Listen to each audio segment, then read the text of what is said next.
आणि सत्संगाचा प्रभाव, सत्संगाच्या कृपेचा परिणाम आणि तो सत्संग त्यांच्या पायाच्या धुळीच्याही रूपाने जरी आपल्याला प्राप्त झाला तर ते काय आपल्या जीवनामध्ये मोठं परिवर्तन घडवून आणतो, अशा अतिशय महत्त्वाच्या गोष्टीचं चिंतन करणारा अभंग या भव्य अशा महायज्ञामध्ये तृतीय दिवसाच्या कीर्तनासाठी सेवेकरता निवडलेला आहे. विठ्ठल विठ्ठल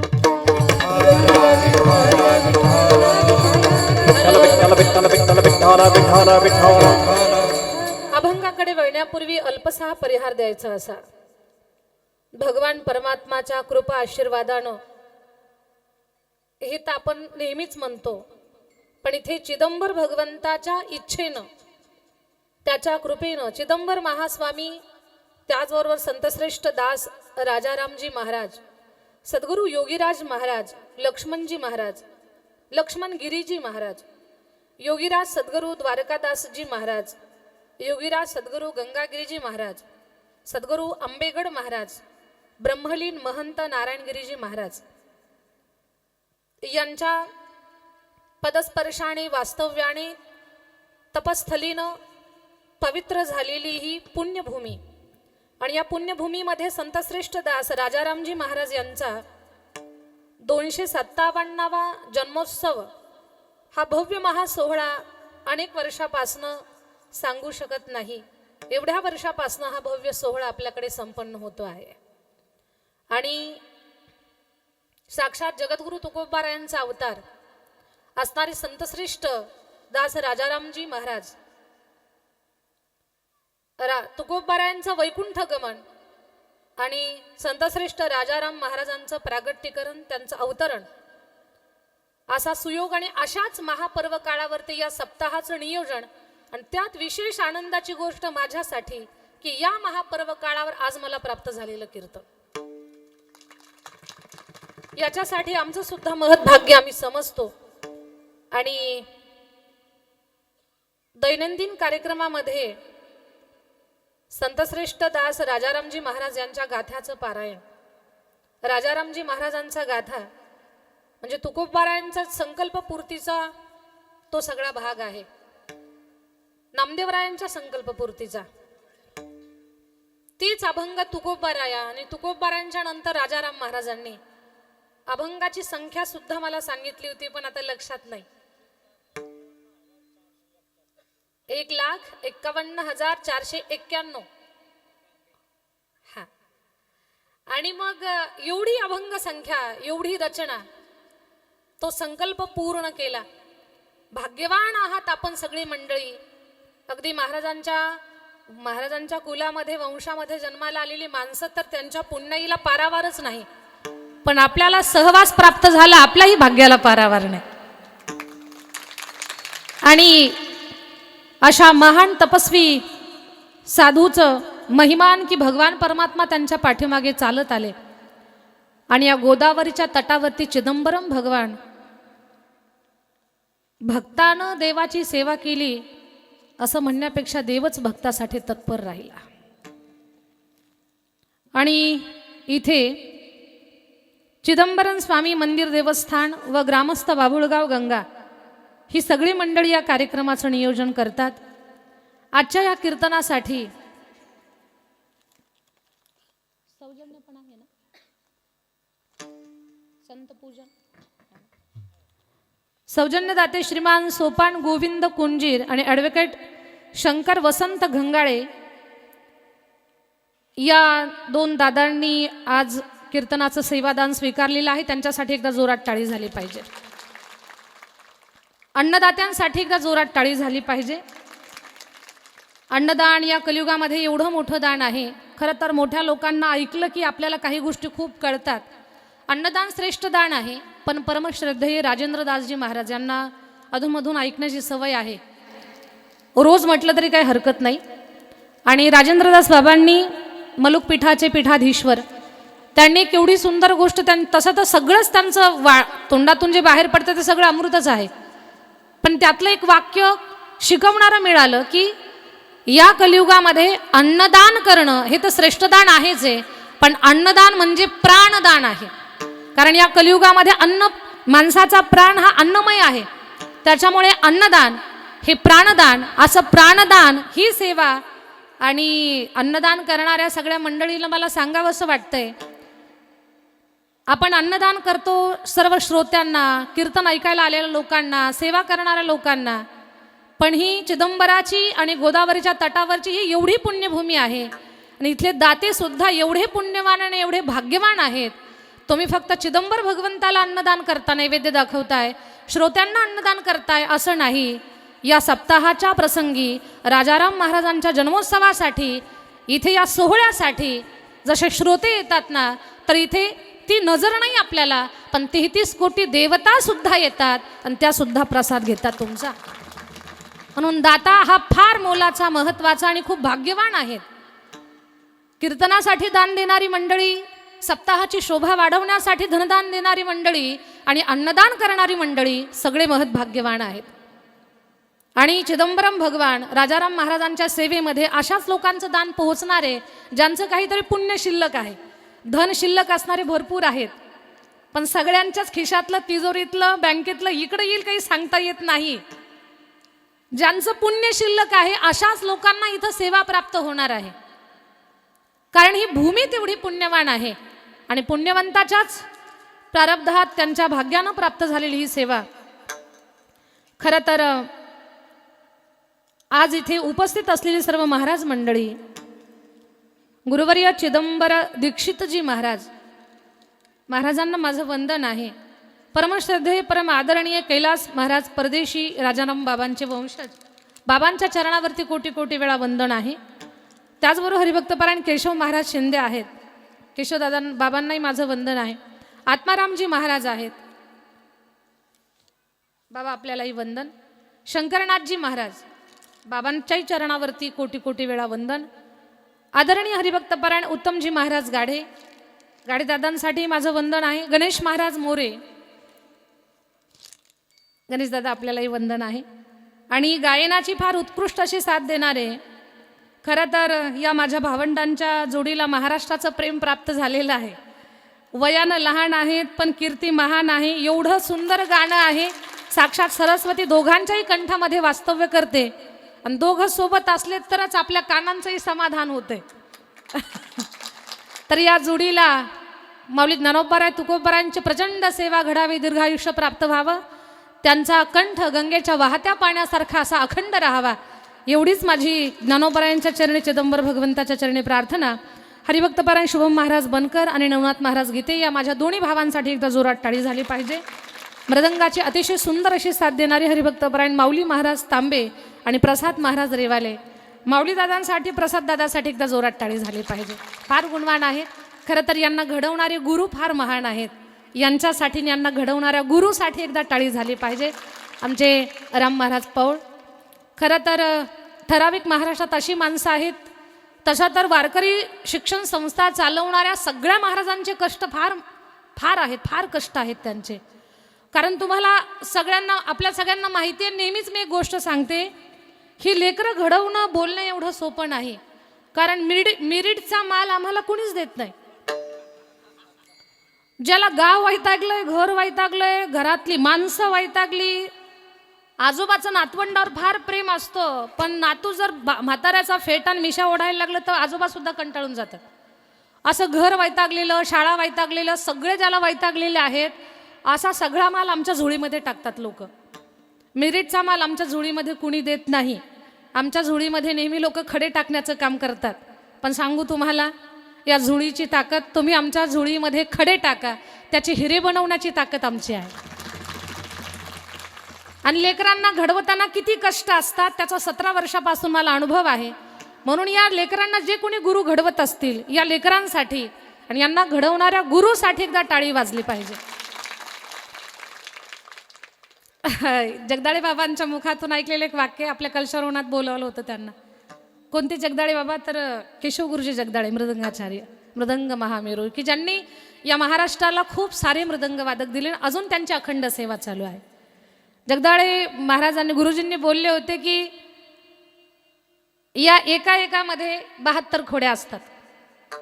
आपण एकच धरू, एकाची एकच. हे जर 200 आपल्याकडे शिकायला असतील तर यांच्या 200 खोड्या. हे जर 300 शिकायला असतील, 250 शिकायला असतील, तर यांच्या 250 खोड्या, 250च गृहीत धरा, हा 250 खोड्या, पण यांच्यापेक्षा एक आगाव आपल्याकडे लागते तेव्हा यांना सांभाळलं जातं. नाही तर हे सांभाळणं सोपं नाही, फार खतरनाक आहे ते. पण असं हे फार गुणवान आहेत, खूप छान आहे, त्यांना घडवणं सोपं नाही, यांच्या गुरुची कमाल आहे. आणि आपल्याकडे अभ्यास करत असणाऱ्या माझ्या विद्यार्थिनी राधिका, तनुजा, बाळा तू सुंदर पंचपदी केलीस बरं. नाव काय बेटा तुझं?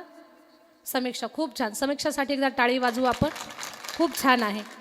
आणि ही छोटा पॅक आज पाठीमागे लागून आलेलं आहे माझ्या. मी म्हटलं नको एवढ्याला, उलट्या करशील काय काय करशील, नाही म्हणे ती मला एकदाच येऊ द्या. मग तिला आणलेलं आहे, नवीन, लहान आहे, बारीक जीव आहे, खूप छान गायलं तिनं सुद्धा सुरुवातीला.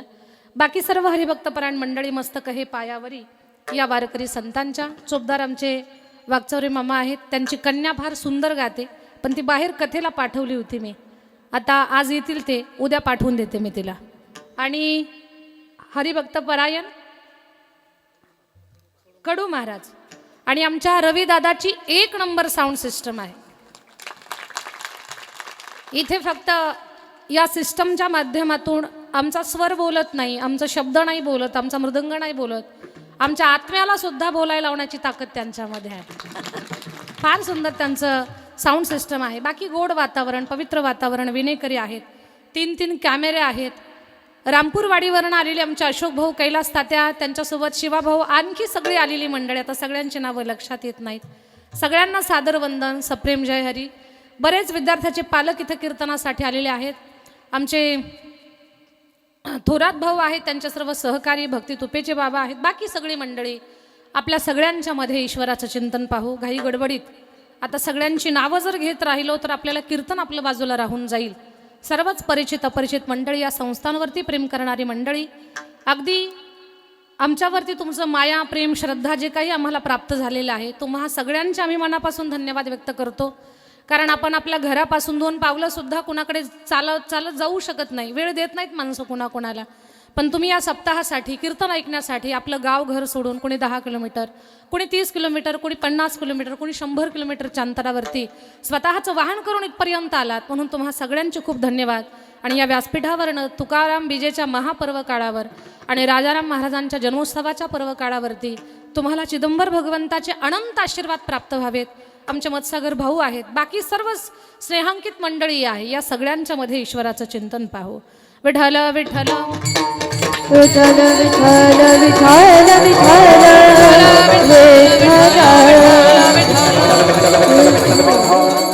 मागच्या 2 वर्षापासून चिदंबर भगवंताच्या सेवेमध्ये आम्ही येतोय. शुभम दादाला आणि शिवाभाऊला मी बोलले होते, आता झाले 2-3 कीर्तनं. वारंवार एखादा वक्ता येणं थोडंसं कंटाळवाणं होत असतं. राहू द्या एवढं वर्ष, नाही म्हणे दीदी, एवढं वर्षाचं या, पुढच्या वर्षाचं पाव, कारण उद्या कुणालाच माहिती नाही, एवढाच वर्ष या. आणि मग शिवाभाऊंनी आमचे या राजाराम महाराजांच्या परंपरेतले वंशज आमचे शुभम महाराज, शुभम दादांनी आग्रह केला आणि याही वर्षी ही सेवा माझ्याकडे दिली. खरं तर या वर्षाचं स्वरूप खूप भव्यता आहे, दिव्यता आहे. समोरही दरच वर्षी खूपच चांगला असतो आपला कार्यक्रम, पण या वर्षी आणखी ओजस्विता, तेजस्विता या कार्यक्रमात पाहायला मिळते. एक वैभव आहे, एक चैतन्य आहे, खूप खूप काही चांगल्या अशा काही खूप छान गोष्टी या कार्यक्रमात आज पाहायला मिळतात. आजचे जे अन्नदाते आहे श्रीमान घनश्याम चंद्रभान घोडे, संतपूजन सोपान कुंजीर ॲडव्होकेट शंकरजी घंगाळे. तर घनश्याम दादांचं नाव माझ्याकडनं राहून गेलं, पण दादाचं अन्नदानाचं काय महत्त्व आहे ते मी अगोदरच सांगितलं.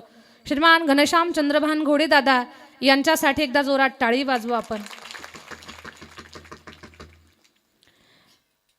चिदंबरा चिदंबरा शिवहर शिवहर चिदंबरा चिदंबरा चिदंबरा शिवहर चिदंबरा चिदंबरा चिदंबरा शिवहर शिवहर चिदंबरा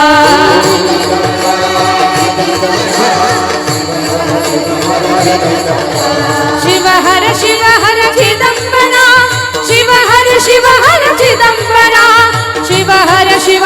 चिदंबरा शिव हर चिदंबरा चिदंबरा चिदंबरा शिव हर चिदंबरा चिदंबरा चिदंबरा चिदंबरा शिव हर चिदंबरा चिदंबरा चिदंबरा शिव हर चिदंबरा चिदंबरा चिदंबरा शिव हर चिदंबरा चिदंबर भगवान की जय जय. समोर बसलेले बाबा माझ्या परिचित आहेत. विरगाव विरगाव वा वा. विरगाव वरून आलेल्या सगळ्या भाविकांचं स्वागत आहे बरं. आणि हे विरगावची मंडळी दादा कुठे येऊ द्या कीर्तनाला कथेला ते ट्रॅव्हल्स भरूनच येतात. मला वाटतं आज ट्रॅव्हल्स आणली का गाड्या आणल्या तुम्ही. वा वा वा टेम्पो. तर मी बाबुळगाव गंगाकरांना विनंती करते विरगाव वर्ण एवढे श्रोते आलेले आहेत टेम्पो पिकअप भरून त्यांच्यासाठी एकदा टाळी वाजवा आपण. संत चरण रज लागता सहज वासणेचे बीज जळून जाई मग राम नामे उपजे आवडी सुख घडो घडी वाढू लागे. सर्वांच्या परिचयाचा अभंग आहे. संतश्रेष्ठ जगद्गुरु तुकोबारायांच्या मुखातून प्रसवलेला आहे. या अभंगाचा अर्थ आपण सरळ पाहिला तर या अभंगाच्या सरळ अर्थातून तुकोबारायांचा भाव आपल्या अंतकरणामध्ये प्रवेश करेल. तुकोबाराया अंतकरण भरून सांगतात की साधूच्या पायाची धूळ आपल्याला लागू दे. एवढं मोठं आपलं भलं होतं, एवढं कल्याण होतंय. वासणीचे बीज जळून जाई. जी गोष्ट आपल्याला फसवणारी आहे, जी गोष्ट आपल्याला पळवणारी आहे, आपली दशा करणारी आहे, त्या सगळ्या गोष्टींचं मूळ म्हणजे वासना आहे. वासना फक्त शरीर संबंधातच नाही तर ती धनाची आहे, मानाची आहे, पदप्रतिष्ठेची आहे, काही मिळवण्याची आहे, काही प्राप्त करण्याची आहे. मग ज्या गोष्टीला आपलं मन स्पर्श करते ते मिळालंच पाहिजे आपल्याला. ही वासना आपल्याला नाचवणारी आहे. पण ही वासना आणि तिचं बीज संपवण्याची ताकद संतांच्या चरणधुलीमध्ये आहे. म्हणून संत चरण रज लागता सहज वासणेचे बीज. सहज लागू दे, फायदा फार मोठा आहे. वासणेचे बीज जळवणी जाय. वासना संपल्याशिवाय भजनात मन लागू शकत नाही. आज उभ्या जगाला प्रेमानंद बाबांचं खूप मोठं उदाहरण आहे. प्रेमानंद बाबांचं जगाला आकर्षण निर्माण झालंय. भारतातल्या लोकांची गर्दी आहे प्रेमानंद बाबांच्या दर्शनाला. काय नवल, परदेशातल्या लोकांची प्रचंड गर्दी. त्यांच्या दर्शनाला तिकीट आहे. आता बाके बिहारीच्या दर्शनाला तिकीट नाही, पण प्रेमानंद बाबांसोबत वार्तालाप करण्यासाठी, त्यांचं दर्शन घेण्यासाठी तिकीट आहे. ज्यांना तिकीट नाही पाहिजे त्यांना रात्री 1 वाजल्यापासून रस्त्याला उभं राहावं लागतं. त्यातूनही दर्शन होईल का नाही काही सांगता येत नाही, एवढी गर्दी.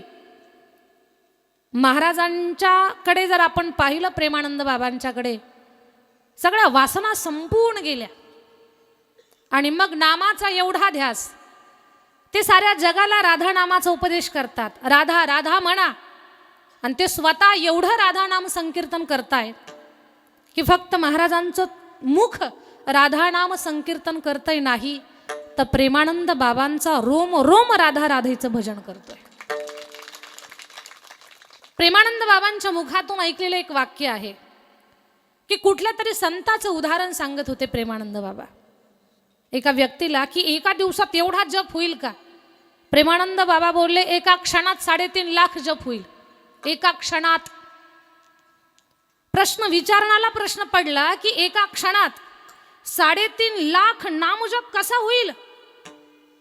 म्हणजे जेव्हा नाम साधना वाढते ना तेव्हा माणसं फक्त तोंडानच नाही तर ते साधक सर्वांगानं भगवंताचं नाम गातात. त्या व्यक्तीचा रोम रोम भगवंताचं नाम घेतो. माणसाच्या शरीरावरती 3.5 लाख रोम आहेत. त्या रोमातून भजन चालू झालं की मग एका क्षणात 3.5 लाख नाम व्हायला वेळ लागत नाही. मग दिवसाचं गणित तर करणं शक्यच नाही. पण हे कधी, एवढी साधना कधी होईल जेव्हा वासना जळून जाईल आणि मग मग रामनामे उपजे आवडी, आणि मग तुम्हाला नामाचं धन प्राप्त झालं ना, मग सुखाला कमी नाही, सुख घडोघडी वाढू लागे. जेव्हा नामधारक व्हाल ना, तेव्हा खऱ्या सुखाचा, खऱ्या परमानंदाचा तो गाभा आपल्याला प्राप्त होईल. मग इकडे तिकडे भटकण्याची, सुख शोधण्याची काही तुम्हाला ती गोष्टच आपल्या बुद्धीमध्ये, मनामध्ये येणार नाही. प्रत्येक क्षणाला एक नवा आनंद तुम्हाला प्राप्त होईल.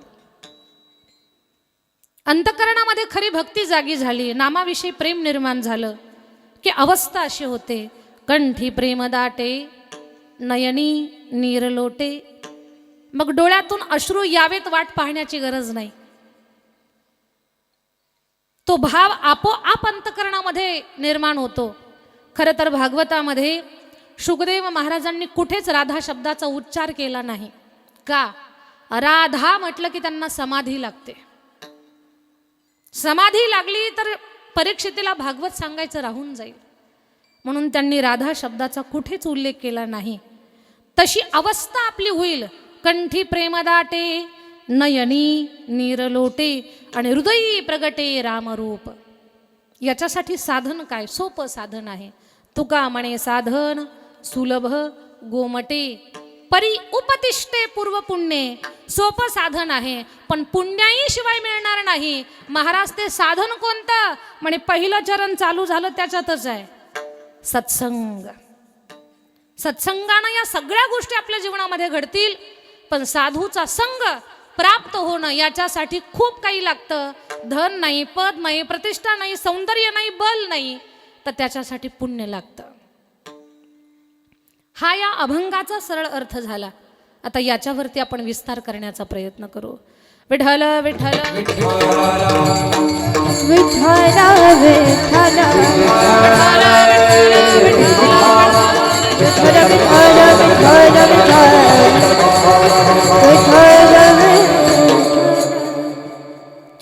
चिदंबरम भगवंताचा हा दरबार येणाऱ्या काळामध्ये या संस्थांचं वाढणारं वैभव, काही गोष्टी आता पंढरपूरचं जे महत्व आहे तशा पद्धतीचं महत्व या संस्थान, तेवढीच ताकद आहे, तेवढीच पावर आहे, पण तशीच गर्दी ठराविक काळानंतर होणार आहे. कारण प्रत्येक गोष्टीची वेळ ठरलेली आहे. आता आपण फक्त सेवा करण्याचं काम करायचंय. एक वाक्य मी संतांच्या मुखातून ऐकलं होतं. माळी दादा फुल झाडांना रोजच पाणी घालत असतात, फळांच्या झाडांना रोज पाणी घालत असतात. माळी दादा झाडाला, फळ झाडांना रोज पाणी घालतात, पण फळं ही वेळेलाच लागत असतात, त्यांच्या ठरलेल्या वेळेला. पण आज पाणी घालावं लागणार, नाही तर वेळेला फळ येतील तेव्हा पाणी घालू शुभम दादा, हे चालणार नाही. हे पाणी आतापासूनच घालावं लागणार आहे. हे घातलं तर त्याची वेळेला. आणि खरं सांगू ना, तुकोबारायांच्या गाथ्याचं जसं देहू नगरीमध्ये गाथा मंदिर झालं, तसं राजाराम महाराजांच्या अभंगाचं सुद्धा भविष्यात मंदिर व्हायला वेळ नाही लागायचा. त्यांच्या अभंगाचं मंदिर होईल तयार. कारण राजाराम महाराजांची वाणी म्हणजेच तुकोबारायांची वाणी आहे. तुकोबारायांची वाणी म्हणजेच नामदेवरायांची वाणी आहे.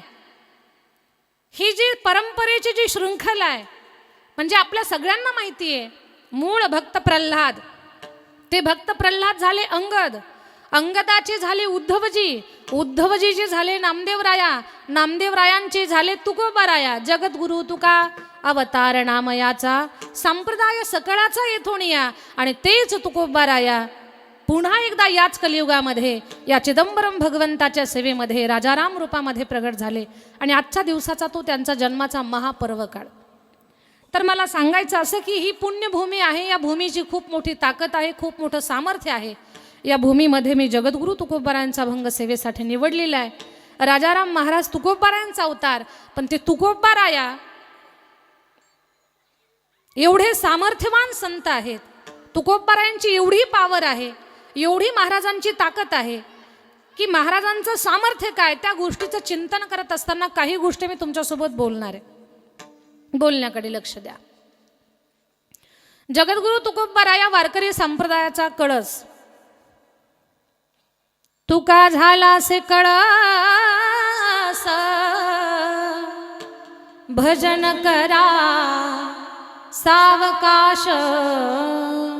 वारकरी संप्रदायाचा कळस जगद्गुरु तुकाराम महाराज, जगद्गुरु तुकोबाराया असे संत आहेत की जगद्गुरु तुकोबारायांनी लिहिलेला गाथा पाण्यामध्ये बुडवला, पण महाराजांचा गाथा जशाच तसा प्राप्त झाला. पाण्यात टाकलेला ग्रंथ, पाण्यामध्ये टाकलेलं पुस्तक, एखादी वही, लिहिलेलं काही पाण्यामध्ये टाकलं तर ते जशाच तसं प्राप्त होणं अशक्य आहे. आपल्या सगळ्यांना माहिती आहे. कल्पना करा, एखाद्या कागदावर काहीतरी लिहिलंय मी आणि तुमच्या हातामध्ये दिलं, तुम्हाला सांगितलं पाण्यात टाकून द्या, टाकलं तुम्ही. 13 तासानंतर मी तुम्हाला बोलले तो कागद मला जशाच तसा द्या, जमल का आपल्याला? नाही जमणार. 13 तासानंतर तो कागद जशाच तसा मिळू शकत नाही, पण 13 दिवसानंतर गाथा जशाच तसा प्राप्त झाला. हे सामर्थ्य जगद्गुरु तुकोबारायांचं आहे. जळी दगडा सहित वह्या तारिल्या जैशाला. याच्यात चिंतन करण्यासारखी आणखी गोष्ट आहे. तुकोबारायांचा गाथा पाण्यावरती आला 13 दिवसानंतर, पण येताना एकटा आला नाही. जो दगड घेऊन बुडाला होता ना, त्या दगडासहित वर आला. महाराजांचा गाथा दगडाला तारतोय, महाराजांचा गाथा माणसाला का तारणार नाही? तुकोबारायांच्या गाथ्यानं दगडासहित वर निघाला महाराजांच्या वाणीचा प्रभाव. तुकोबारायांचा गाथा असाही सामान्य नाहीये. साक्षात सरस्वती मातेनं तुकोबारायांच्या वाणीचा संग करावा आणि ती वाणी अभंग रूपानं साकारावी, असा तो गाथा आहे. साक्षात वेद. एकदा कथा करत असताना मनामध्ये भाव निर्माण झाला. महाराज विमानामध्ये बसले, वैकुंठाला गेले. आता कलियुगातल्या लोकांना वैकुंठाला जाण्यासाठी कुठे विमान? आताची विमानं या देशातून त्या देशात, या बेटावरनं त्या बेटावर घेऊन जातील आपल्याला, पण आता वैकुंठाला घेऊन जाणारं विमान कुठे? हा भाव मनात निर्माण झाला आणि त्याच्या मागोमाग लगेच एक भाव अंतकरणात निर्माण झाला. अरे, एका विमानामध्ये बसून तुकोबाराय गेले खरे वैकुंठाला, पण महाराजांनी एक विमान तुमच्या माझ्यासाठी पाठीमागे ठेवलंय. ते विमानात बसाल तर ते विमान सरळ आपल्याला तुकोबारायांच्या चरणाजवळ घेऊन जाईल, वैकुंठाला घेऊन जाईल. कुणीतरी विचारलं, ताई ते विमान आहे तरी कोणतं? तुकोबारायांचा गाथा हेच आपल्यासाठीच असणारं विमान आहे. आणि त्या विमानानंतर त्याच विमानाचा एक भाग म्हणजे राजाराम महाराजांनी निर्माण केलेला ग्रंथ, त्यांची वाणी, ते अभंग. तुकोबाराय साधारण संत नाही आहेत. देहासहित वैकुंठाला जाणं शक्यच नाही, पण महाराजांनी ते शक्य केलं. आपल्या सगळ्यांना हे प्रकार माहिती आहेत.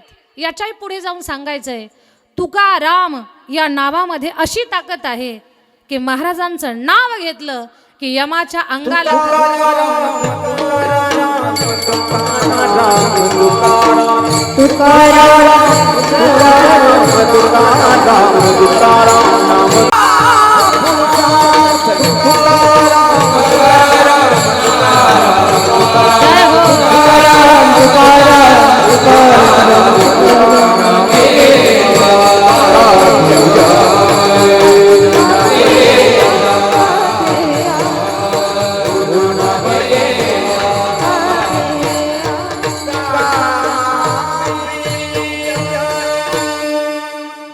दादासाठी एकदा टाळी वाजवू. फार सुंदर. तुकाराम तुकाराम नाम घेता कापेयम, यमाच्या अंगाला कंप सुटावा. ही ताकद महाराजांच्या नावाची आहे. बाबुळगाव गंगा, माझ्या बोलण्याकडे लक्ष द्या. एक मनात प्रश्न उभा राहिला एकाच्या, तुकोबारायांच्या नावाला यम घाबरतो का बरं? असं हे आहे की महाराजांच्या नावाला यमानं घाबरावं. आम्ही तर ऐकलंय देवाच्या नावाला भूत, वेताळ, यम, असुरी शक्त्या घाबरतात. महाराजांच्या नावाला कसे घाबरतात तिथपर्यंत मला तुम्हाला घेऊन जायचंय, पण त्याच्यासाठी एक सुंदर संवाद ऐकावा लागेल. असं एक देवाचं नाव आहे की त्या नावाला भूत घाबरतात. ते देवाचं नाव कोणतं ते तुमच्या तोंडून मी बाहेर काढते. माझ्यासोबत बोला. कल्पना करा, कधीतरी गावच्या स्मशानभूमीतून रात्रीच्या वेळेला आपल्याला येण्याचा योग यावा आणि आपण एकटंच असावं. रात्री 12 नंतरची वेळ असावी. स्मशानात पाय टाकला की साऱ्या गावातली लाईट जावी. म्हणजे काहींची पावलं एवढी खतरनाक असतात. काहींच्या हातानं म्हणजे झाड अशी काडी खोचली का लगेच झाड त्याला पालवी फुटते. पण काहीच्या हात असे असतात लागलेले झाडं जळून जातात. काहींचे पाय असे असतात की त्यांचे पावलं लक्ष्मीचे पावलं त्या घराची प्रगती होते. पण काहीचे पाय असे असतात ते मेढा सगळं वैभव मातीत जातं.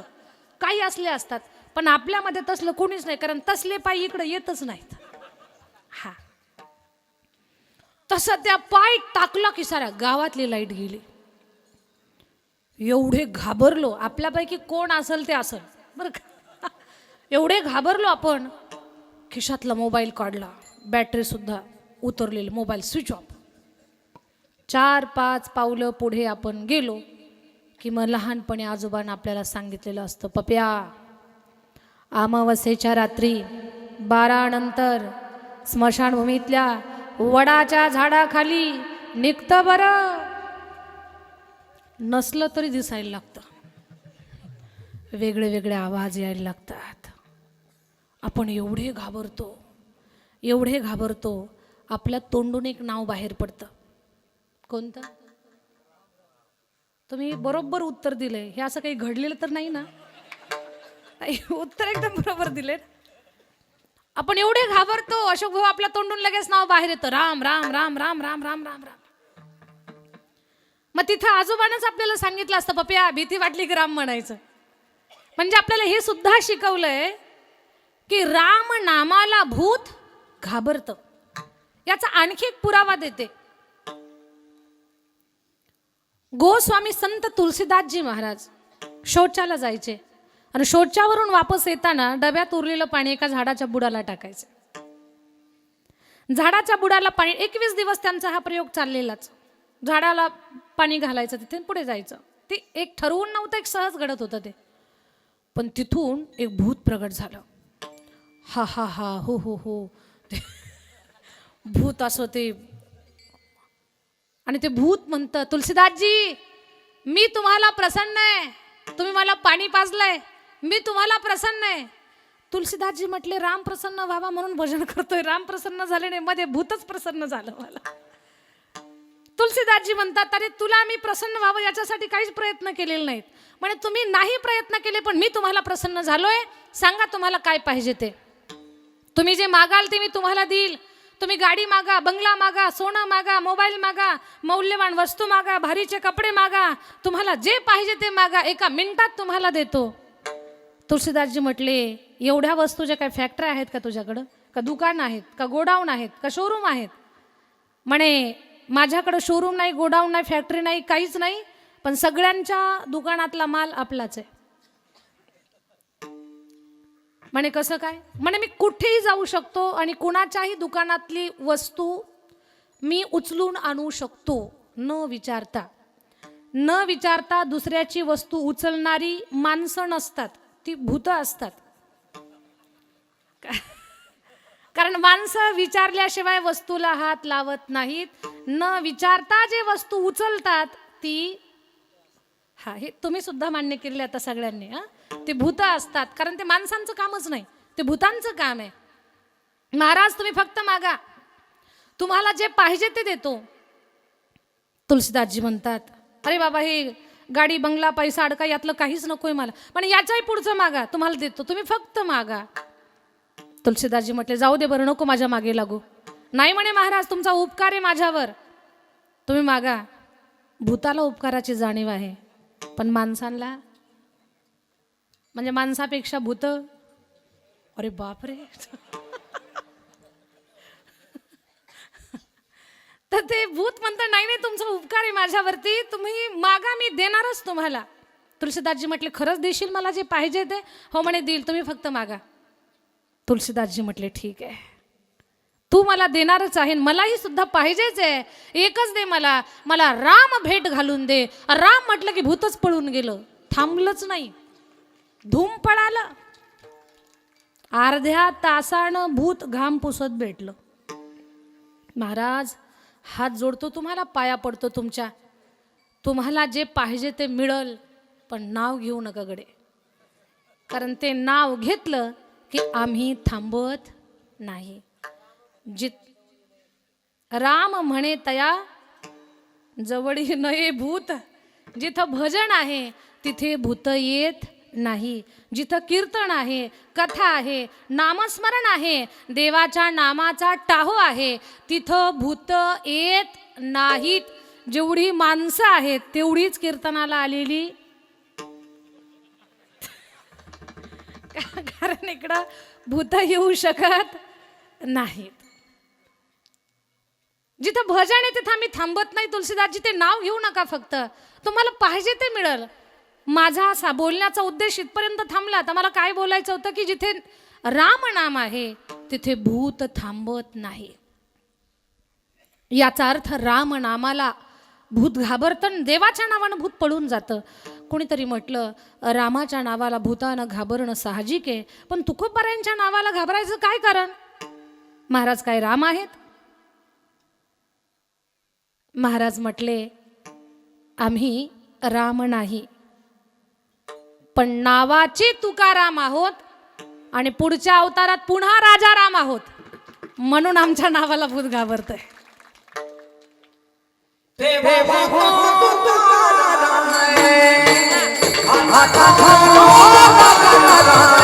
हो जय हो.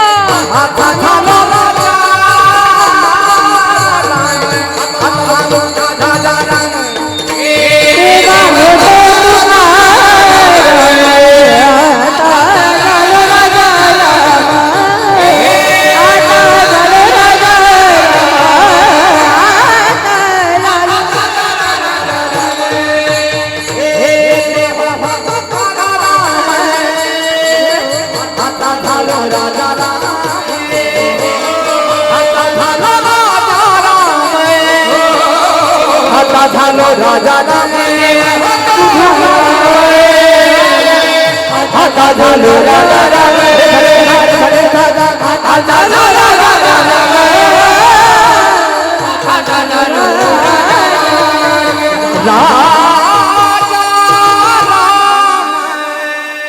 जोरात टाळी वाजवा. क्या बात है. आणि प्रमाण मागेच आहे फ्लेक्स वरतीच. तेव्हा होतो तुकाराम. कॉपी करायची सुद्धा गरज पडली नाही. पाठांतरणाचा तर विषय आई तर सापडलं प्रमाण. तेव्हा होतो तुकाराम आता झालो राजा राम. महाराज म्हटले आमच्या नावाला भूत घाबरतात, आम्ही नाही राम, पण नावाची तुकाराम आणि पुढे आम्हीच राजा राम. महाराजांच्या नावाला भूत घाबरतात.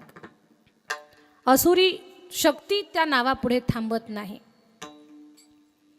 नाम घेता का पेयम, नाम घेता का पेयम, धन्य तुकोबा समर्थ, धन्य तुकोबा समर्थ. नाम घेता का पेयम, नाम घेता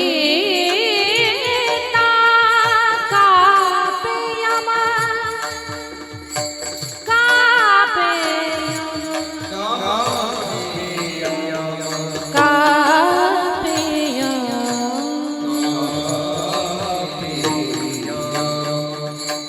नाम घेता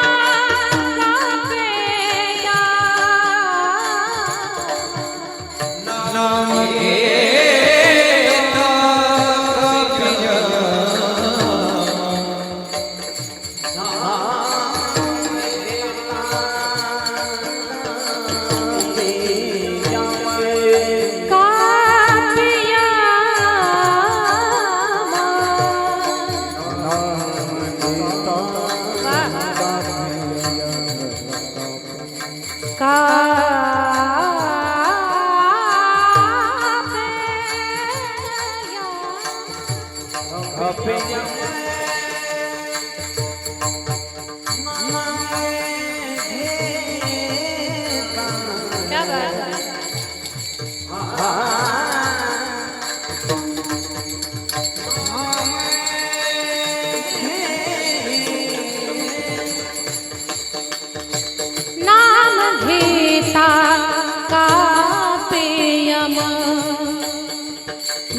धन्य तुकोबा समर्था, धन्य तुकोबा समर्थ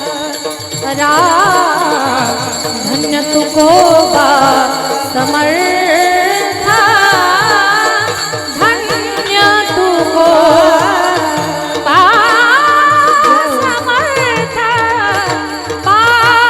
समर्थ तुकोबा समर्थ, नाम घेता कापेयम.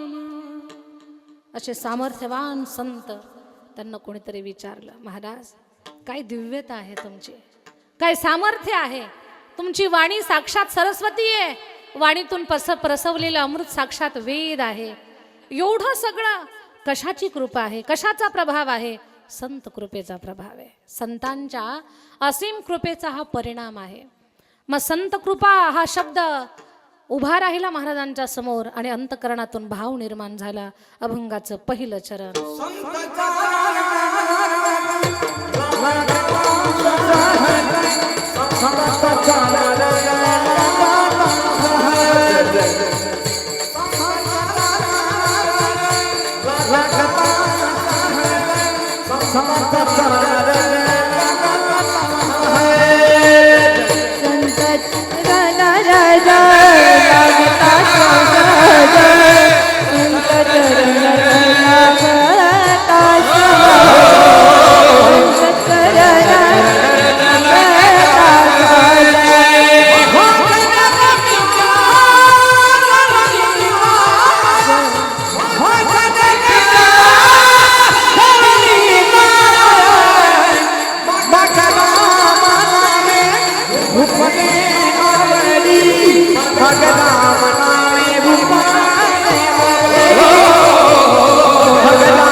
फार सुंदर. संत चरण रज लागता सहज, वासनेची बीज जळवणी जाई. अभंगाच्या पहिल्या चरणामध्ये जगद्गुरु तुकोबाराय सांगतात की संतांच्या पायाच्या धुळीचा एवढा प्रभाव आहे. संत किती प्रभावशाली असतील की त्यांच्या पायाच्या धुळीनं वासना काय तिचं बीज जळून जातं. वासनेचे बीज जळवणी जाई असंच कोणीतरी ऐकलं आणि ते संतांच्या पाठीमागे पोतं घेऊन पळायला लागलं. जिथं संताच्या पायाचा ठसा उमटला तिथली माती उचलायचं, पिशवीत भरायचं, माती उचलायचं, पिशवीत भरायचं. माती पिशवीमध्ये भर नका, पण काही काही माणसं एवढी ॲडव्हान्स असतात ना, एकानं त्या मातीचे पॉकेट केले आणि बाजारात विकायला गेलं. याला अति बुद्धी लावणं म्हणतात. मग नेमका अर्थ काय? इथे आपल्याला वाचार्थापेक्षाही लक्षार्थ जास्त महत्त्वाचा आहे आपल्यासाठी. बऱ्याच ठिकाणी संतांच्या पायधुळीचं वर्णन आलेलं आहे. तुका म्हणे निवेतनू रजकणू लागता, संताच्या पायाच्या धुळीचं महत्त्व. हनुमंतराया म्हणजे हनुमान चालीसा आपण म्हणतो, श्री गुरुचरण सरोज रज निज मनु मुकुर सुधारी. पायधुळीचं नेमकं महत्त्व काय? पायधूळ नेमकी कोणती पायधूळ? तर इथे आपल्याला थोडंसं लक्षार्थाचा अभ्यास करायचा आहे. वाचार्थ आणि लक्षार्थ या दोन गोष्टी आपल्या व्यवस्थित लक्षात याव्यात याच्यासाठी एक उदाहरण सांगते मी तुम्हाला. रामायणातला प्रसंग आहे. जन्म जन्म की खोज बताई, राम से चल के राम पे आए, प्रेम कोई हम और न जाने, राम से रूठे राम से माने, राम सिया की करुण कहानी, एक है चंदन एक है पाणी. आता सगळ्यांनी मिळून म्हणा, राम सिया राम जय जय राम, राम सिया राम जय जय राम, राम सिया राम जय जय राम, राम सिया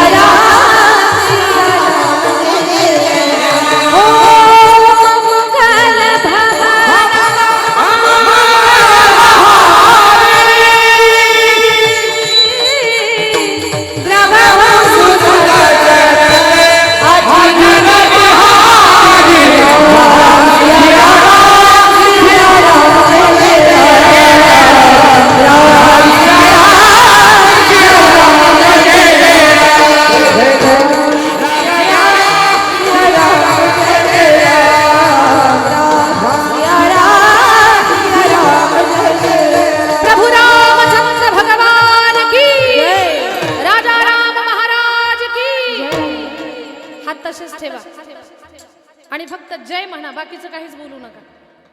प्रभु रामचंद्र भगवान की, सियावर रामचंद्र की, सीता मैया की, लक्ष्मण भैया की, गोदावरी मैया की, राजा राम महाराज की, गंगागिरी जी महाराज की. एकदा म्हणा, प्रभु रामचंद्र भगवान की. अजून एकदा, प्रभु रामचंद्र भगवान की, प्रभु रामचंद्र भगवान की, रावण महाराज की.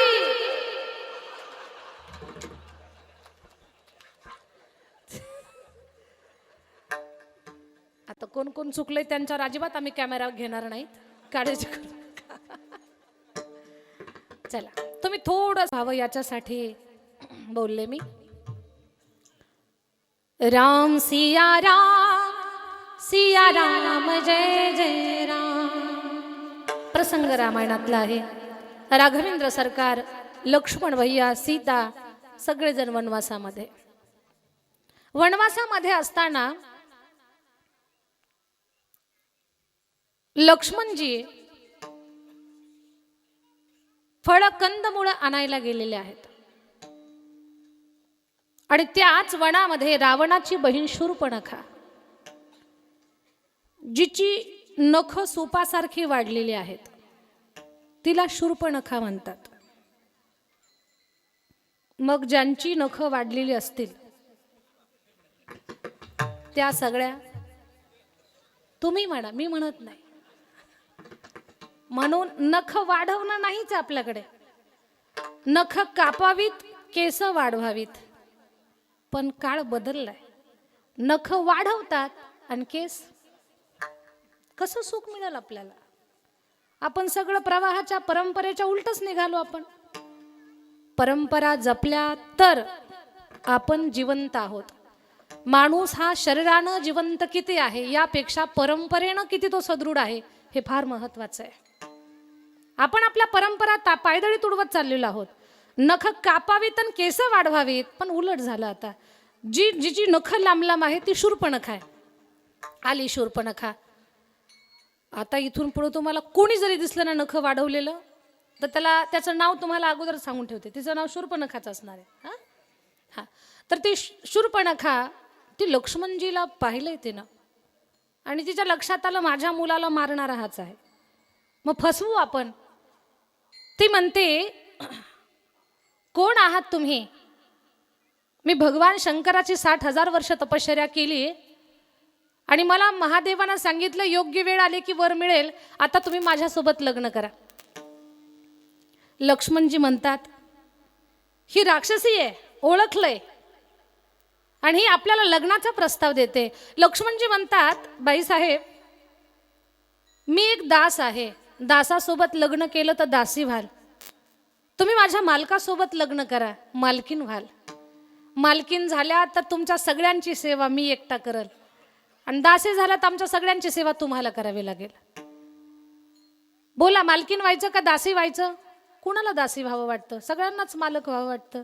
कोणीही दास व्हायला तयार नाही. पण जो दास झाला ना, देव त्यांचा दास होत असतो. राजाराम महाराज दास आहेत म्हणून चिदंबर भगवान तिथे त्यांच्यासाठी आहे. भगवान दास कुणाला व्हावं वाटत नाही. ती म्हटली मला मालकीन व्हायचंय. मग ठीक आहे, मालकीन व्हायचं तर इथं थांबवू नका, तिकडे माझे स्वामी आहेत, माझे मालक आहेत, माझे दादा आहेत, जा. शूर्पणखा आली, ठुमकत ठुमकत असा मेकअप केला होता ना तिनं. पण सांगू तुम्हाला, ओरिजिनल ते ओरिजिनलच असतं. किती मेकअप करा, तो काही तासापुरता असतो. काही लोक सुंदर दिसावं म्हणून काय मेकअप करणार, मिशांचे आकडे, दाढीचा कट, केसांचा स्टाईल, खूप काही असतं. आणि सुंदर दिसावं म्हणून काही लोक खूप साधारण राहतात, पण ते निसर्गतः सुंदर असतात. काहीने 40 रुपये मीटरचंच कापड अंगावर घालू दे, सुंदर दिसतात रुबाबात. आणि काहीनं रेमंडचा कपडा घालू दे, बुजगावण्यासारखे दिसतात. नैसर्गिक सौंदर्याचा भाग असतो. पण तिनं जरा ओढून ताणून शृंगार केला, मेकअप केला, असं काय डोळ्याला ओठाला लाली, कानात झुपके काही घातले, अशी तिनं हेअरस्टाईल केली, असा तिनं सुंदर शृंगार केला. आणि ठुमकत ठुमकत ठुमकत रामाच्या समोर आली. रामाच्या लक्षात आलं हे सगळं डुप्लिकेट आहे. राम हसले, कारण डुप्लिकेट आहे लक्षात आल्यामुळे रामाला हसू आलं. राम हसले, तिला वाटलं आपलं सौंदर्य या राजाला आवडलं, या कुमाराला आवडलं, म्हणून तो हसला. मग ती पण हसली. सीतामाईनं रामाकडे डोळे फाडून पाहिलं, तुम्ही कसे काय हसलात? आता या प्रश्नाची उत्तरं नसतात. हे खूप कठीण आणि सहज समोर उभे राहिलेले प्रश्न असतात. ह्या प्रश्नाची कुठं उत्तर असतात काय? तुम्ही खूप मोकळ्या मनानं हसलेला आहात. पण मी तुम्हाला अजिबात प्रश्न विचारणार नाही की असं काही घडलं काय म्हणून, असं अजिबात म्हणणार नाही. पण मोकळ्या मनानं हसला तुम्ही, बरं वाटलं मला. कधी कधी आमच्या माता माऊल्यांचे ना एवढे अवघड प्रश्न असतात, एवढे कठीण प्रश्न असतात. एक माऊली बिचारी भोळी भाबडी होती, साधी सरळ होती. मालकाचं डोकं दुखत होतं म्हणून डोक्याला बाम लावत होती. डोक्याला बाम लावता लावता ती म्हटली, का हो तुमचं खूप डोकं दुखतंय, मी तुमच्या डोक्याला बाम लावते, बरं वाटतं का तुम्हाला आता? तो म्हटलं हो ग, डोकं दुखायचं कमी झालं, तो बाम लावला, माझं डोकं आता बरं झालं. ती म्हणते पण का हो, आता मी तुम्हाला बाम लावते, लग्नाच्या अगोदर कोण लावत होतं? आता हा काय प्रश्न आहे का? नाही काय अटॅक यायचा एखाद्याला? हा, सज्जन माणसाला अटॅक येईल ना असला प्रश्न विचारू. पण बाई थोडीशी बोळसट होती. तो म्हटला, सती तुला खरं सांगतो, दचकूनच बसलो ते असं. ते म्हटलं तुला खरं सांगतो, लग्नाच्या अगोदर माझं डोकं दुखत नव्हतं. तुझ्यासोबत लग्न झाल्यापासून डोकं दुखायला लागलं. हे अवघड प्रश्न असतात. आता तुम्ही का हसले? आता हा प्रश्न किती किचकट आहे. आणि तो रामाला प्रश्न आहे. राम तर दचकले. राम म्हणतात, जानकी मी सहज हसलो ग. सहज कसे हसले? आता सहज सहजच असतं, सहजला काही थोडंच वळण नसतं. नाही ग, सहज हसलो मी. सहजच कसे हसले? कशी बशी सीतामाईची समजूत काढली. सीतामाता पण फुगलेल्याच अशा टुम बाजूला बसलेल्या राघवाच्या, ती रामरायाच्या समोर आली. आता देव पाहिल्यानंतर आजूबाजूला कशाला पाहणार आहे कोण? लक्षात घ्या, देव पाहिला ना इकडे तिकडे नजर जातच नाही. म्हणून रामाकडे पाहिलं आणि काय तिच्या अंतःकरणाला आनंद झाला, एवढा आनंद झाला. ती म्हणते, कोण आहेस तू राजकुमार? मला माहिती नाही, पण तू माझ्यासोबत लग्न कर. कोण तू, कुठला राजकुमार? कोण आहेस तू राजकुमारा? राम म्हटले, मी दशरथाचा ज्येष्ठ पुत्र राम आहे. ती म्हणते, मला न ठावा राजा दशरथ, मला न ठावा राजा दशरथ, मनात भरला त्याचा परिसूत. मला न ठावा राजा दशरथ, मनात भरला त्याचा परिसूत. पण त्याचा मुलगा मला आवडला. प्राणनाथ हो रामा माझे प्राणनाथ हो रामा माझे करू सुखे संसार कोण तू कुठला राजकुमार. ती म्हणते मला दशरथ वगैरे माहिती नाही, पण त्याचा मुलगा राम मला आवडलाय, आपण सुखानं संसार करू. सीता माता जवळच होत्या. सीता माता तटकन उठून उभ्या राहिल्या. तिला म्हणतात, ए सटवे कुठून आलीस ग तू? आईसाहेबांचं बोलणं असं, अगं काय बोलते, मी सोबत आहे त्यांच्या, आणि तू खुशाल म्हणते करू सुखे संसार. सीतेला भावच देत नाही शूर्पणखा. रामालाच म्हणते, राघवा कोणी? राम म्हणतात, भगवत कृपेनं या आमच्या अर्धांगिनी सीता माझी पत्नी आहे. नागडोळे मोडले तिनं. राघव तुम्ही कसे, ही कशी, शोभत नाही तुम्हाला, द्या टाकून तिला, तिला टाकून द्या, तुम्हाला शोभत नाही. राम म्हणतात, मी एक पत्नी एक वचनी एक बाणी राम आहे. जानकीचा त्याग करू शकत नाही, दुसऱ्या कुणाचा स्वीकार करू शकत नाही. ती म्हटले, तुम्ही नका करू, मला सांगा, एकच घास करते. गेली खरं बोलून. एकच घास करणारी जात राक्षसाची. राम म्हणतात, बाई एकही घास करू नका, अर्धाही करू नका. तुम्हाला लग्नच करायचं तर झाडाखाली बसलेला माझा भाऊ आहे, त्याच्याशी लग्न करा. म्हणजे ते खूप रागीट आहे, ऐकत नाही. एक बोललं की 10 बोलतंय. त्याच्या तोंडातून सारखी आग बाहेर पडते. खूप रागिष्ट आहे ते, असं शब्दांना ऐकणार नाही. राम म्हटले, काळजी करू नका, पत्र देतो मी. पण पत्र लिहायचं कुठं हा प्रश्न पडला. राम मर्यादा पुरुषोत्तम. ती शूर्पणखा म्हणते, काळजी करू नका, माझ्या पाठीचं पत्र बनवू आपण, पाठीवर पत्र लिहा. जानकी तू पत्र लिही, मी मजकूर सांगतो. शूर्पणखेनं गर्रकन पाठ फिरवली. जानकी आईनं लिहिलं. लिहिता लिहिता असं टोचायच्या का तिला त्रास व्हावा म्हणून. आणि मग लिहिलं. रामानं सांगितलं, चिरंजीव लक्ष्मण तुझ्याकडे ही नववधू पाठवित आहे, हिच्या नाशिकाने कर्णाची शांती करणे, कळावे तुझा राम पूर्णविराम. पत्र झालं आणि पत्र निघालं. पत्रच काय, पोस्ट ऑफिसच निघालं. डुगू डुगू डुगू डुगू पोस्ट ऑफिस आलं. लक्ष्मणजी काय, तुमच्या बंधूचं पत्र घेऊन आले, आता लग्नाला तयार व्हा. कुठे पत्र? पोस्ट ऑफिस गर्रकन फिरलं. वाचा, चिरंजीव लक्ष्मण तुझ्याकडे ही नववधू पाठवित आहे, हिच्या नाशिक आणि कर्णाची शांती करणे, कळावे तुझा राम. लक्ष्मणजीच्या जागेवर आपल्यापैकी नाही कोणी, पण दुसरंच कोणी जर असतं तर नाशिक आणि कर्णाचा वेगळाच अर्थ घेतला असता. पण ते लक्ष्मणजी होते.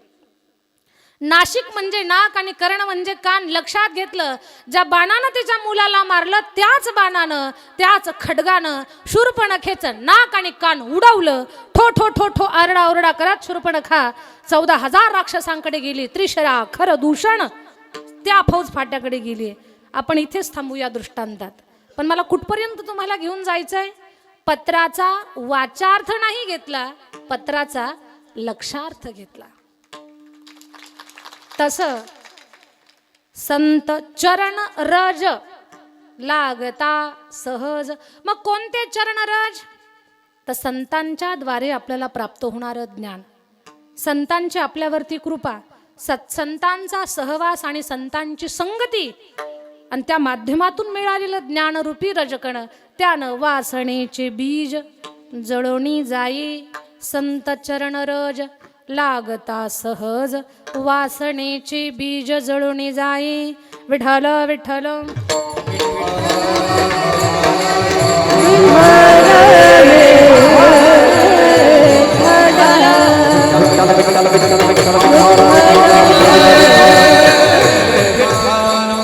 धर्म अर्थ काम मोक्ष 4 पुरुषार्थ आहेत. त्याच्यामध्ये काम आहे या सृष्टी विस्तारासाठी, पण तो मर्यादेत असावा. वासनेनं विकृतीनं मर्यादा सोडली, मर्यादेपेक्षा त्यांचं जास्त आपण हे केलं तर माणसं अडचणीमध्ये येतात. या वासनेनं खूप खूप लोकांना फसवलं, म्हणून ती वासनाच नको, तिला जाळायचं असेल तर तिनं जर मर्यादा सोडली तर ती माणसाची माती करते. ही वासना, या वासनेनं किती लोकांना फसवलं, कितीतरी प्रमाणाने पुरावे आहेत. येडका मदन केवळ पंचानन यडका मदन, केवळ पंचानन यडका मदन, यडका मदन, केवळ पंचानन यडका मदन, केवळ पंचानन केवळ पंचानन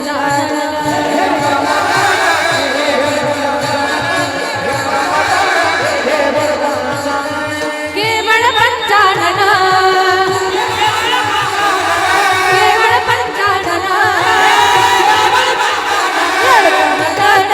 केवळ पंचानन यडका मदन, केवळ पंचानन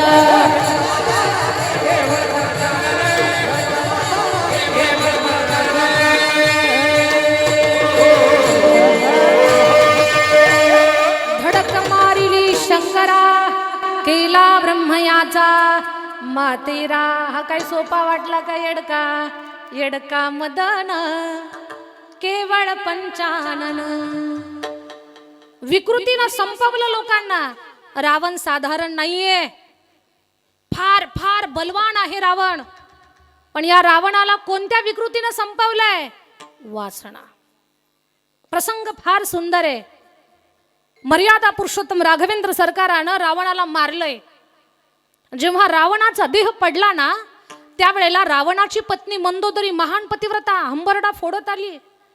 माझ्या पतीला मारलं, माझ्या पतीचं प्रेत पडलंय. पतिव्रता होती, किती रडली असेल विचार करा.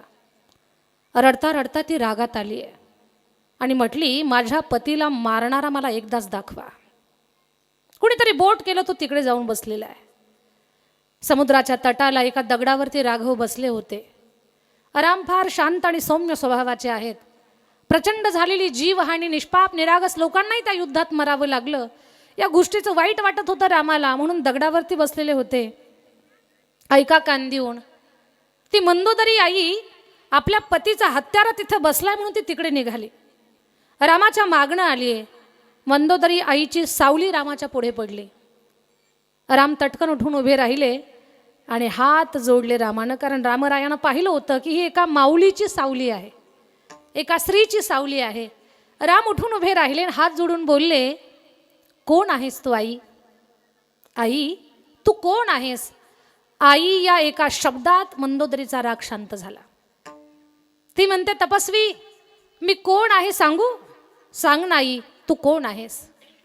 हे तपस्वी, 20 भुजांचा 10 मस्तकांचा बलशाली राजा रावण, त्याची दुर्भागी पत्नी मी मंदोदरी आहे. राम अधिकच नम्रपणे म्हणतात, आई मला माफ कर. दुश्मनाचं कोणी कौतुक करेल का तोंड भरून? आई तुझा पती शौर्यवान होता, धैर्यवान होता, बलवान होता, साहसवान होता, खूप तो बलाढ्य होता ग. पण अधर्मानं वागला म्हणून मला मारावा लागला. आई मला माफ कर. अजूनही राम म्हणत नाहीत की माझी बायको चोरली म्हणून मी त्याला मारलं. अजून पण म्हणत नाहीत राम. राम म्हणतात, आई तो अधर्मानं वागला ग म्हणून मला मारावा लागला, मला माफ कर आई. मंदोदरी म्हणते, हे तपस्वी जीवाला वाईट वाटून घेऊ नको. मी तुला कोसण्यासाठी आणि तुला शाप देण्यासाठी मी आलीच नाही. आली तर होती त्याच गोष्टीसाठी. पण रामरायाची सौम्य भाषा ऐकून, नम्रता ऐकून काय म्हणते, तपस्वी तुला शाप देण्यासाठी कोसण्यासाठी मी आलेच नाही. राम म्हणतात, मग आई तू कशासाठी आलीस? ती मंदोदरी सांगते, हे तपस्वी मला माहिती आहे माझ्या पतीच्या भुजामधलं बल. मला माहिती आहे माझा पती किती सामर्थ्यवान होता. त्यानं 9 ग्रहाच्या पायऱ्या केल्या होत्या. त्यानं 33 कोटी देवांना बंदीशाळेमध्ये टाकलेलं होतं.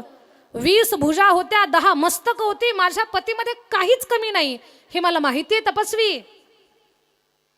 पण मी इथं काय पाहण्यासाठी आले? ऐक तपस्वी, माझा बलवान शौर्यवान धैर्यवान पती असणारा राजा रावण, त्या रावणात काहीच कमी नाहीये. पण असं तुझ्यात काय विशेष आहे की ते माझ्या पतीत नाही, माझ्या पतीला तुझ्या हातानं मारावं लागलं, ते पाहण्यासाठी मी आलेले आहे. आई तुझ्या पतीत काहीच कमी नाही हे तुला पण माहिती आहे, तरी तुला माझ्यात काय विशेष आहे ते पाहायचे, त्याच्यासाठी तू इथं आलीस. मग मला तुला माझ्यात काही विशेष दिसलं का? तुला माझ्यात काय विशेष दिसलं आई? मंदोदरी बोलली, हे तपस्वी इथं आले ना तेव्हाच मला कळालं माझ्या पतीमध्ये काय कमी आहे आणि तुझ्यात काय विशेष आहे. आई मला सांग ना, तुला माझ्यात काय विशेष दिसलं, तुझ्या पतीमध्ये काय कमी दिसलं, आई मला सांग. मंदोदरी म्हणते, तपस्वी ऐक, तुला ऐकायचं ना तुझ्यात काय विशेष आहे, माझ्या पतीमध्ये काय कमी आहे. ऐक तपस्वी, माझा पती बलवान, 20 भुजांचा 10 मस्तकांचा राजा रावण, त्याला 80,000 पत्नी आहेत. माझ्यासारखी पतिव्रता नारी त्याची पटराणी आहे. एवढं सगळं असताना सुद्धा त्यानं वनवासाची पत्नी चोरली आणि तिला जबरदस्ती पत्नी बनवण्याचा तो प्रयत्न करत होता. हा माझा पती आहे. तपस्वी तू एक विशेष आहे. माझा पती दुसऱ्याची पत्नी चोरून आणतो आणि तपस्वी तू परस्त्रीची सावली पडली तू उठून उभा राहून हात जोडून आई म्हणतोस. हाच फरक तुझ्यात आणि माझ्या पतीमध्ये. तू श्रेष्ठ याच कारणानं आहेस. माझ्या पतीकडे काही कमी नव्हतं. लंके माझी घरे किती ती आई का सांगत असे संख्या जैसी तैसी. कोटी घरे जेथे काशाने तांब्याची शुद्ध कांचनाची. 7 कोटी घर शुद्ध सोन्याची. हे तुकोबारांनी सांगितलं म्हणून माहीत झालं, नाही तर आपल्याला काय माहीत झालं असतं. महाराजांनी आपल्याला सांगितलं एवढा धनवान राजा रावण, पण त्या रावणाची माती झाली. काय कारण? यडका मदन केवळ 55. यडका मदन केवळ 55. ही वासना माणसाची माती करते. अशा बलाढ्य ज्ञानवान गुणवान धनवान ताकदवान बलवान शौर्यवान धैर्यवान राजा रावणाची माती झाली का? वासनेनं मर्यादा सोडली. म्हणून ही वासना मोठ्या मोठ्यानं संपवते. सत्तेची वासना दुर्योधनाला संपवलं. सत्तेची वासना, सुईच्या टोकावर बसेल एवढी सुद्धा माती देणार नाही मी पांडवाला, संपवलं. याच्यासाठी सुईच्या टोकावर मावेल एवढी माती राहिली नाही, याचीच माती झाली. वासना माणसाला संपवते. मग ती धनाची असेल, पदाची असेल, प्रतिष्ठेची असेल. वासनेचे अनेक अंग आहेत. म्हणून इथे तुकोबाराय सांगतात, बाबांनो, हिनं माणसाला संपवण्या अगोदर हिलाच आपण संपवू. आणि तिला संपवण्याचा सोपा मार्ग आहे. संतांच्या संगतीमध्ये जा, संतांच्या सहवासामध्ये जा.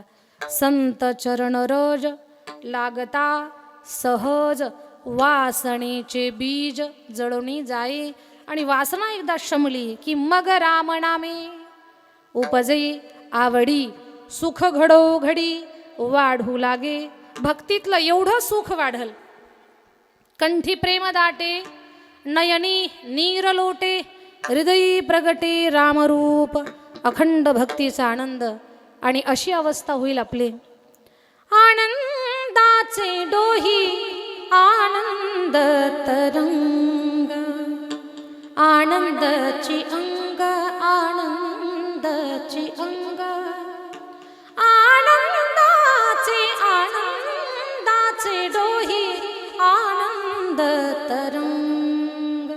खरा आनंद आपल्याला प्राप्त होईल. संतांचं जास्त बोलतील बरं. आणि हे खऱ्या सत्पुरुषाचं लक्षण आहे. कधी आपण त्यांच्या बाह्य रूपाकडे नका पाहू. आणि ही माणसं आपण त्यांच्या आजूबाजूला आहोत, रोजच सहवास आहे, मग कळणार नाहीत. या माणसांचं महत्त्व थोडंसं आपण बाजूला गेलं की मग आपल्या लक्षात येतंय की काय महत्त्व या सगळ्या मंडळीचं. चला, मला सांगायचं तुम्हाला एवढंच आहे की संत संग संत सहवास इथे उपलब्ध आहे आपल्याला. पण तो मिळेल आपल्याला कशानं मिळेल? परी उपतिष्ठे पूर्व पुण्ये. नाहीतर बहु अवघड आहे संत भेटी. परी जग जेठी करुणा केली. मी सुरुवातीला सांगितलं, डायरेक्ट विठ्ठलाच्या भेटीला जाऊच नका. अगोदर संतांना शरण जा, संत संगती करा, गुरु करून घ्या, अनुग्रहित व्हा.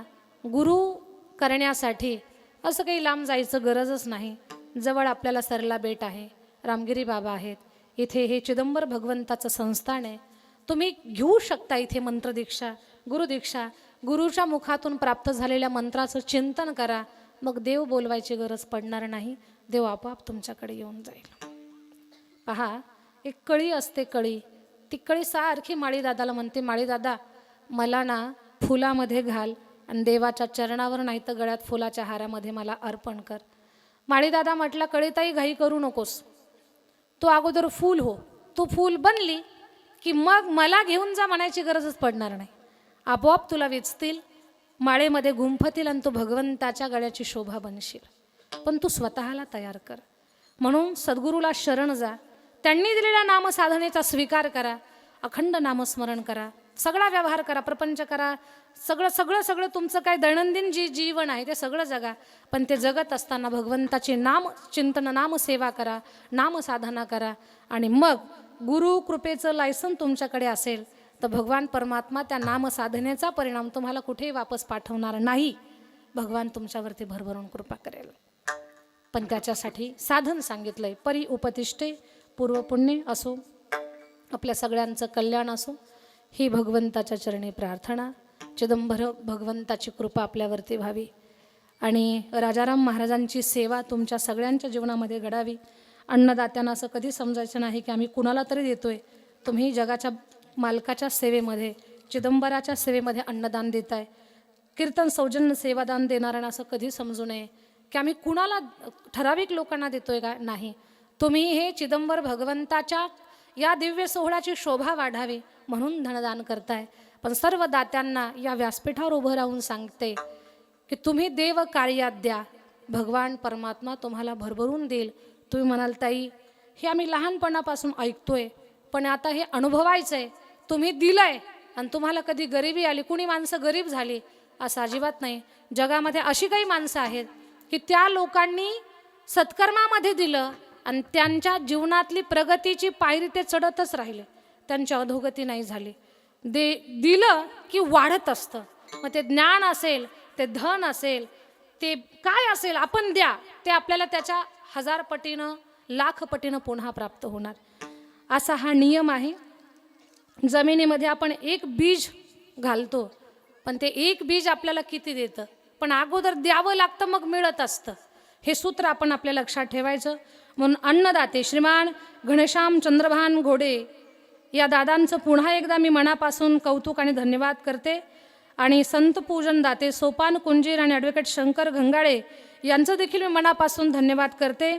या सर्व दात्यांना, अन्नदात्यांना आणि कीर्तन सौजन्य दात्यांना अंतःकरणापासून चिदंबराचे, राजाराम महाराजांचे, बेटाचे आशीर्वाद, सद्गुरू कल्याण स्वामी महाराजांचे आशीर्वाद की तुमच्या माध्यमातून जे काही दान घडलेलं आहे ते दान तुमच्या जीवनामध्ये कुठे ना कुठे तुम्हाला प्रगतीपथावरती घेऊन जाईल, तुम्हाला प्रसंगी आशीर्वाद देईल, तुमच्यासोबत बळरूपानं ते उभं राहील. हे तुमचं दान दातृत्व वाया जाणार नाही. असो, एकदा प्रेमानं भजन करू. विठोबा रखुमाई, विठोबा रखुमाई, विठोबा रखुमाई, चिदंबरा चिदंबरा शिव हर चिदंबरा, चिदंबरा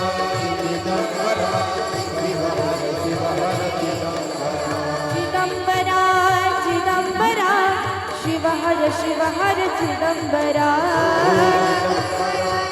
चिदंबरा शिव हर चिदंबरा, शिव हर चिदंबरा, शिव हर चिदंबरा,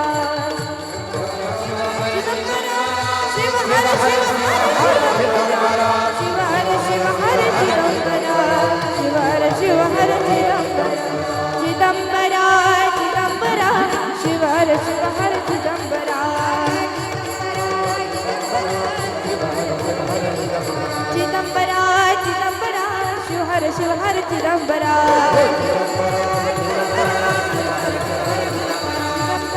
चिदंबरा शिव हर चिदंबरा, चिदंबरा शिव हर चिदंबरा,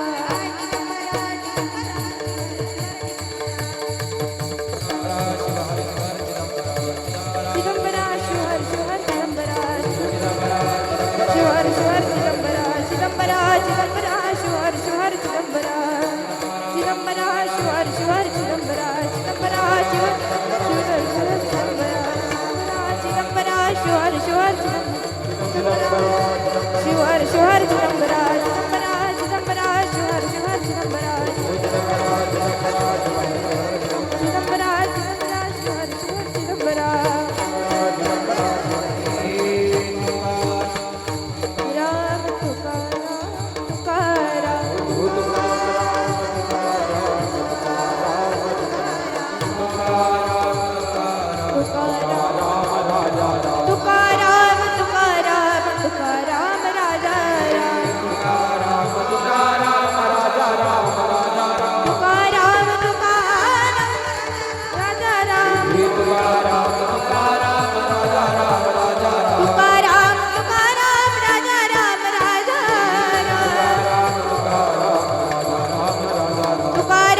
तुकाराम तुकाराम राजा राम तुकाराम तुकाराम राजा राम तुकाराम तुकाराम राजा राम हे तुकाराम तुकाराम राजा राम तुकाराम तुकाराम तुकाराम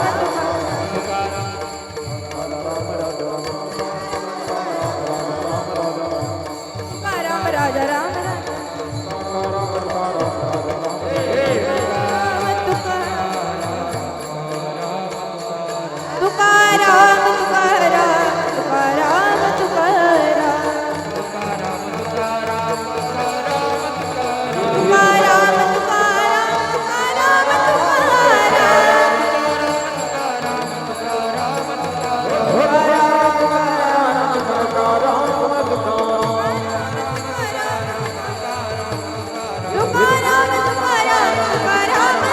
तुकाराम तुकाराम तुकाराम राजा राम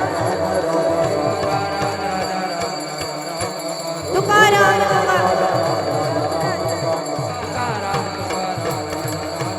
तुकाराम तुकाराम राजा राम राजा तुकाराम तुकाराम राजा राम राजा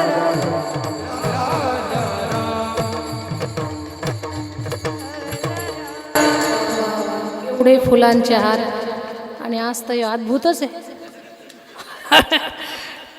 आणि किती बनवणारानं किती छान बनवलं आणि कुणाला सुचलं असेल हे. शिवा भाऊ किती सुंदर हो.